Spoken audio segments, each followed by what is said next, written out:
Yo, Trojan family, what's going on? Welcome back to the USC LAFB show here on the LAFB network. I'm your host, Ryan Dyrud.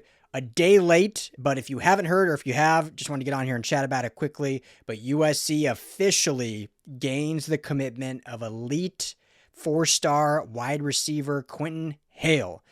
He announced it yesterday during USC's Spring Media Day. So as I'm sure many of you have seen, if you have not, we've got a ton of videos up from all the assistant coaches. I was on USC's campus yesterday. I recorded a full recap in the Dyrud Dojo, down a parking structure, my spot. So that's all up on the channel if you want to kind of recap of what happened at Spring Media Day. But during Media Day, Quentin Hale officially announces his commitment to USC. And his commitment video, which I believe you can see on CBS Sports YouTube channel, he, in all LA fashion, is on like the rooftop in downtown LA. You see the downtown skyline. It's a beautiful sunny day, and, decides to stay home and pick up the USC hat. So I've talked a lot about Hale, so I don't think we need to dive into kind of who he is. He's a really elite wide receiver, good route runner, good hands. I think he can play inside or outside. Chad Savage was extremely involved in his recruitment, which could lead us to believe he will play more in that slot, but, I don't think that really matters. I think they'll see these guys once they actually get to campus and whatnot. Like I said yesterday, Chad Savage told us that, Zacharias Williams, who was an outside guy, is now moving into his room in the inside receiver room. And, Booby Feaster and Caden Dixon-Wyatt, and those guys will be more as the outside receiver. So a lot of this will shift and change once these guys actually get to campus. And I think Hale can play either way, outside or inside, wherever they can get him on the field, really is kind of what it comes down to for some of these guys. There's certain guys, like in my opinion, like an Eric McFarland, who would be my third receiver I would love to see USC add. Like him, I see as a true slot inside guy. Trent Mosley is a true inside slot guy. There's some guys that have that versatility to do both, and Hale is one of those. So just the quick rundown for those that want to hear it again.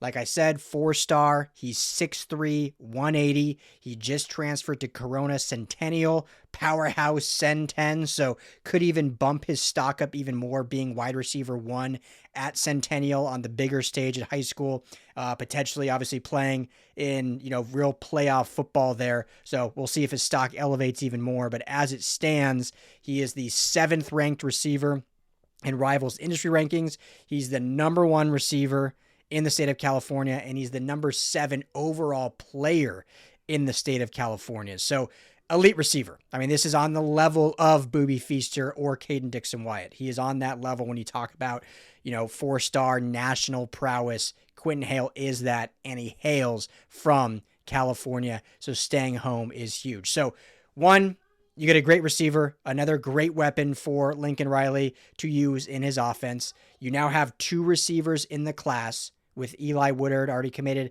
and now Quentin Hale. So like I've been saying, one more, 2 max. I would honestly be surprised if they add 4. I see 3 as that sweet spot. They could even be done at 2, to be honest with you. But I think maybe they add 1 more at 3. But the most important thing, the most important thing is, just the player he is and the talent he is. But continuing the philosophy of locking down California, not just locking down California as in like, hey, we're just going to add as many California kids, but making sure the best kids in California stay home.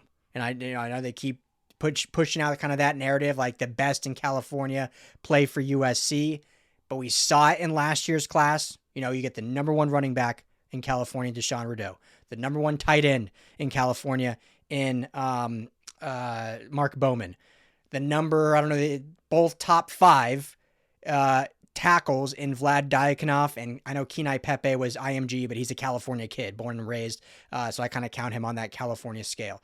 When you look at cornerback, the number 1 cornerback before reclassifying to 2025 in RJ Sermons, and also at the time a top 8 in Brandon Lockhart. You look at the number 1 linebacker in California, again, transferred senior season to Hawaii, but Talanoa Ely, Cali kid. They get the number 1 linebacker, essentially. You look at, just go down the list, and they locked up the best players at every position from California to keep home. Now you look at 27. They already got a top 5, or I think he's the number in California, the number 3 cornerback as of right now, and it'll probably raise because he was injured last year, in Aaron Washington. Like, I would not be shocked at all if he ends up being the number 1 corner in California. But right now, I think he's top 3. You look at, there are basically, I don't know if they're crystal balled, but really heavily favored to land the number 1 overall player in California in Honor Fa'alave Johnson. And so now you have the number 1 receiver already in Quentin Hale. So just doing a phenomenal job of locking down California. You know, we talked a ton about it during the 26 recruiting cycle, but great to see it spilling over and continuing on in the 27 cycle. And considering they're taking less, right? My prediction was 18 total commitments is what I'm predicting.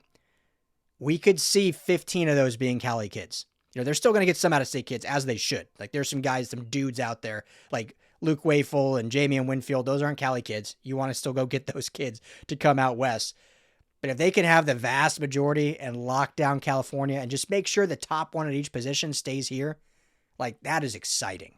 And that is fun to see. And that is how not only do you create a culture, you create a winning culture, but also you create a pride in the program and in the city of Los Angeles, and these kids staying home and playing for the flagship of the state of California. So big commitment, Quentin Hale, 4 total commitments now for USC.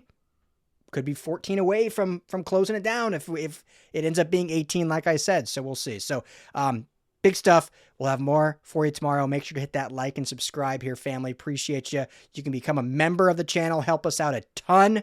I certainly would appreciate it. Be launching more live shows here soon. I've been teasing it. Me and Tim will get back on the mics together live here very soon. But until then, appreciate you checking out all of these videos and, you know, trying to keep the news coming at you fast and furious. So appreciate you as always, family.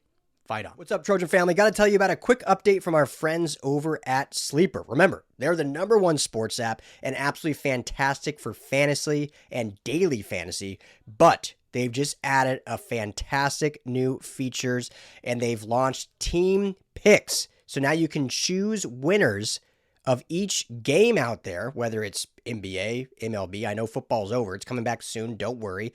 NHL, all those. And you just pick the team winner of each of those games. So here in Los Angeles, Lakers, whoever they're playing next. Do you pick the Lakers? Do you pick their opponent? Dodgers season just around the corner. Are you picking the Dodgers or are you picking their opponent? It's that easy. It's that simple, and it's that much fun. So aside from fantasy, aside from the daily fantasy pick'em, now you can do the team picks that they just launched. So download the Sleeper app today, number 1 sports app. Go and check it out and have a ton of fun, and make sure to keep it right here at USC LAFB.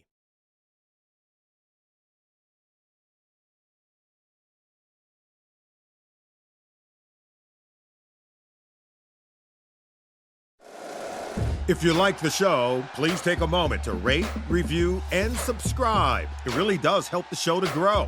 Thank you for listening.